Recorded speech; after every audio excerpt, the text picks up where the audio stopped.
Guys, welcome back. आज हम अपनी अगली स्टेटमेंट पे चलते हैं, जो कि है सेलेक्ट डिस्टिंक्ट। ये स्टेटमेंट हम इसलिए यूज़ करते हैं, use to select the distinct values in a table, जिससे कि हम टेबल के अंदर से डिस्टिंक्ट वैल्यूज़ को सेलेक्ट कर सकें। चलिए मैं आपको अब सिंटेक्स दिखाता हूँ। सिंटेक्स ये है, select distinct column name, and फिर हमें टेबल का नाम स्पेसिफाई करना पड़ता है, फॉलोड बाय फ्रॉम कीवर्ड। तो मैं एग्जांपल दिखाता हूँ आपको। Select distinct first name from actor. तो मैं चलिए अब आपको लाइव दिखाता हूँ। Select distinct first name from actor. अब मैं इसे एग्जीक्यूट करता हूँ।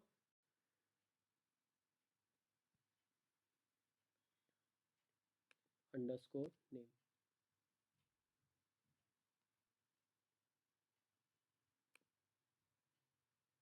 तो अब आप यहाँ देख सकते हैं, सारे यूनिक फर्स्ट नेम हमारे पास आ गए हैं।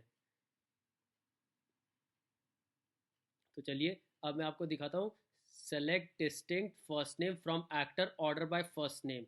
अगर मैं ऑर्डर बाय स्टेटमेंट के साथ फर्स्ट नेम को चेक करना चाहता हूँ, जिससे कि सॉर्टिंग भी हो जाए मेरी, और साथ ही साथ मुझे डिस्टिंक्ट वैल्यूज़ भी मिल जाए, इसलिए मैंने ऑर्डर बाय स्टेटमेंट का यूज़ किया है। तो मैं आपको यहाँ दिखा देता हूँ। Order by first name. तो आप यहाँ देखेंगे, सारे फर्स्ट नेम यूनिक है और असेंडिंग ऑर्डर में आ गए हैं। चलिए अब मल्टीपल कॉलम्स के साथ हम कैसे डिस्टिंक्ट कीवर्ड को यूज़ कर सकते हैं, उसके लिए हमें क्या करना होगा। Select distinct first name last name from actor and order by first name. तो यहाँ आप देख सकते हैं, ये हमारे को रिजल्ट मिलने वाला है। तो अब आप यहाँ एक चीज़ और नोट के तौर पर देख सकते हैं कि distinct in terms of all selected column, जैसे आप यहाँ देख सकते हैं, हमने दो कॉलम स्पेसिफाई किए हैं, first name and last name. तो पहले मैं आपको लाइव दिखाता हूँ, उसके बाद मैं इसको समझाता हूँ आप मैं क्या कहना चाहता हूँ। Select first name comma last name from actor order by first name. अब मैं इसे एग्जीक्यूट करता हूँ। तो अब आप यहाँ देख सकते हैं, फर्स्ट नेम और लास्ट नेम हमारा आ गया है। अब यहाँ पर मुझे डिस्टिंक्ट स्पेसिफाई करना होगा, डिस्टिंक्ट, जिससे कि मुझे यूनिक वैल्यूज़ मिले। तो अब मैं यहाँ पर आपको दिखाता हूँ। तो अब आप यहाँ देख सकते हैं, असेंडिंग ऑर्डर में हमारे पास डेटा आ गया और डिस्टिंक्ट वैल्यूज़ है। अब आप ये सोच रहे होंगे कि हमने जैसे कि मैंने बताया कि डिस्टिंक्ट कीवर्ड हमें यूनिक वैल्यूज़ कॉलम में से दिखाता है। तो अब यहाँ पर एडम एडम दो बार दिख रहा है। तो जैसे कि आप जानते हैं कि यहाँ पर मैंने दो चीज़ें स्पेसिफाई की है, first name and last name. तो इसका मतलब ये है कि ये अपने पूरी एक रो में यूनिक रहने वाले हैं। जैसे कि आप यहाँ देख सकते हैं, फर्स्ट नेम एडम और लास्ट नेम ग्रांट, और यहाँ पर एडम, यहाँ पर हॉपर। तो unique across the full row unique रहने वाले हैं। एडम हॉपर होने वाला है, एडम ग्रांट होने वाला है, कहीं पर भी ये नहीं होने वाला Adam grant and Adam grant.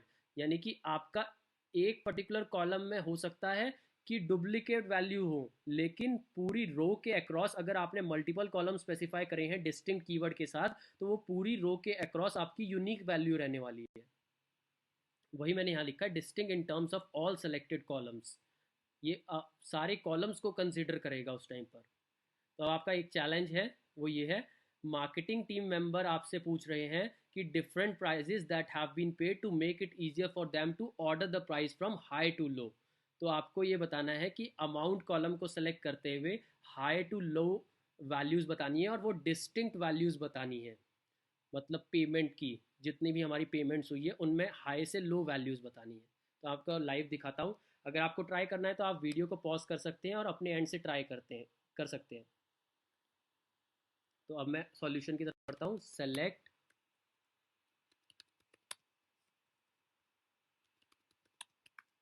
Amount from payment. मैंने यहाँ से अमाउंट सारी सेलेक्ट कर ली है। अब मुझे क्या चाहिए, डिसेंडिंग ऑर्डर में, ऑर्डर बाय अमाउंट डिसेंडिंग। तो आप यहाँ देख सकते हैं डिसेंडिंग ऑर्डर में आ गई, लेकिन यहाँ पर आपकी सारी डुप्लीकेट वैल्यूज़ काफ़ी आ रही है। तो अब हम स्पेसिफाई करेंगे डिस्टिंक्ट कीवर्ड अपना, डिस्टिंक्ट अमाउंट। तो इससे हमारे को सारी यूनिक वैल्यूज़ मिल जाएंगी। तो अब आप देख सकते हैं वही सेम यहाँ पर रिजल्ट आ रहा है जो कि हमारे को लाइव एडिटर पे दिखा है। चलिए, अगर आपको वीडियो पसंद आई हो तो कीप ऑन लर्निंग। मिलते हैं अगली वीडियो में।